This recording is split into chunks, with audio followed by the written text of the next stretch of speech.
Ani, hello everyone, it's Vanessa here with Finding Our Power Together. So I'm so excited to be here with all of you today for week 4 of Building Our Bundle. This week our topic is visiting with plants and animals. And so plants and animals can teach us so many things, so many lessons. They provide us with good food and medicine.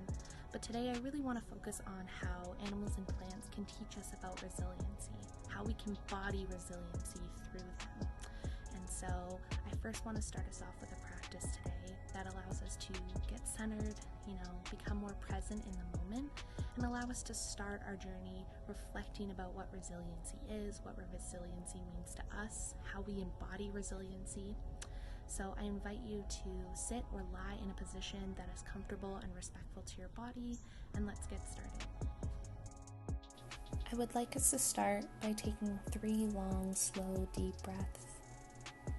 Feel the cool air in through your nose and the warm air leaving through your mouth.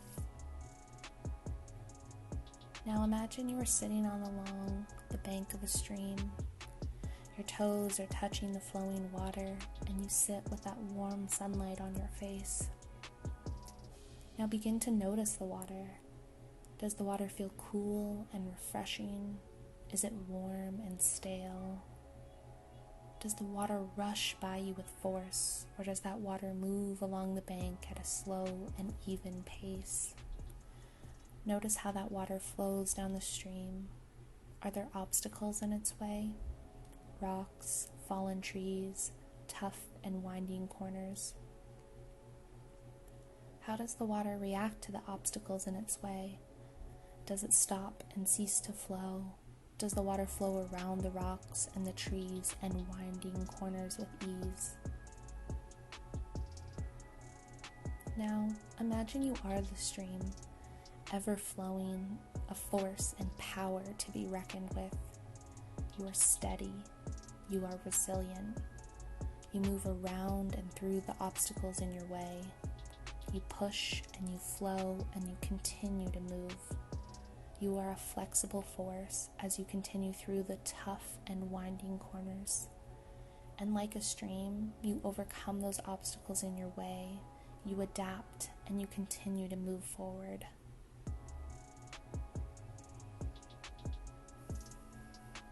I invite you to take 3 more deep, slow breaths. In through your nose and out through your mouth. And when you are ready, I want you to wiggle your fingers. You can wiggle your toes. Move your head side to side, slowly waking your body up. Reach to the sky with a big stretch. And when you're ready, open your eyes and return to the present moment. Thank you much for participating in that mindfulness practice. I hope our breath feels a little steadier and we feel a little bit more present and grounded in today's moment. So, what is resiliency?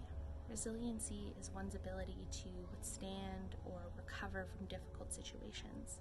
And as Indigenous people, we have overcome many traumas and difficult situations, but that doesn't mean that we can't continue to get guidance and strengthen and develop tools and skills to become more resilient.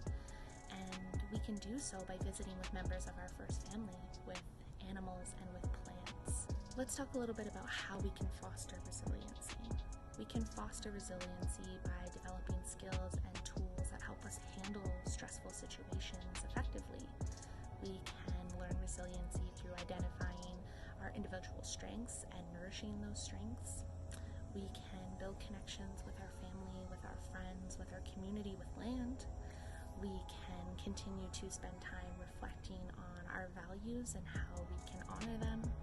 Developing skills and tools to enhance our ability to cope, and remembering we have choice in our own decisions help us foster resiliency. And so I want to talk a little bit about how animals can teach us about resiliency, how we can learn to embody some of these characteristics.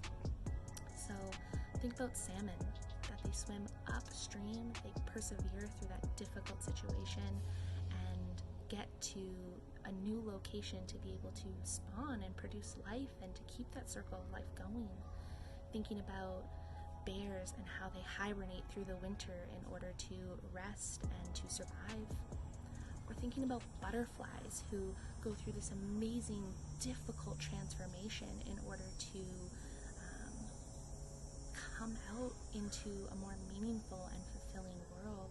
They go through all of this pain and this tough transformation and growing period in order to come out, bigger and better and with more experience and strength and resilience. And so I think it's important to reflect on how these members of our first family can teach us to foster more resiliency, or to think about what it means to be resilient. And when we think of plants, it doesn't necessarily mean that we have to think about them, deep in the land or deep in the bush. We can think about how plants right here in urban settings continue to be resilient and grow. Thinking about, dandelions. Some people look at them as this weed that, grows anywhere and everywhere and is annoying, but we see them as, this beautiful, life that teaches us about resiliency in a way that, we can grow through everywhere. We can grow through stone and concrete. We provide good medicine, and we continue to grow and find that light and flourish anywhere. We can think about how trees in urban settings really, continue to persevere despite all of the urban structures that are in its way. Trees that grow despite a fence being there. They grow around the fence. They break through the fence. They really embody what it means to be resilient and to persevere despite obstacles, despite pain in our way. And so I want us to spend a little bit of time reflecting on what it means to be resilient, how we can learn from these members of our first family, and how we can embody these animals and these plants to hold ourselves up higher, to grow, to learn, and to continue to be resilient despite tough obstacles and situations that are in our way. This week's challenge is for you to spend some time in your environment, observing animals and plants and how they can show you how to be resilient. Here's an example of a photo I took of dandelions growing despite all obstacles in its way. They really remind me of my grandmother and everything she taught me about thriving and surviving. So this week, I challenge you to take a photo and overlay it with a mantra of how plants or animals teach you about resiliency and how you will embody them. And don't forget to share it with us for your chance to win this week's prize, which is an FOPT blanket. Miigwech.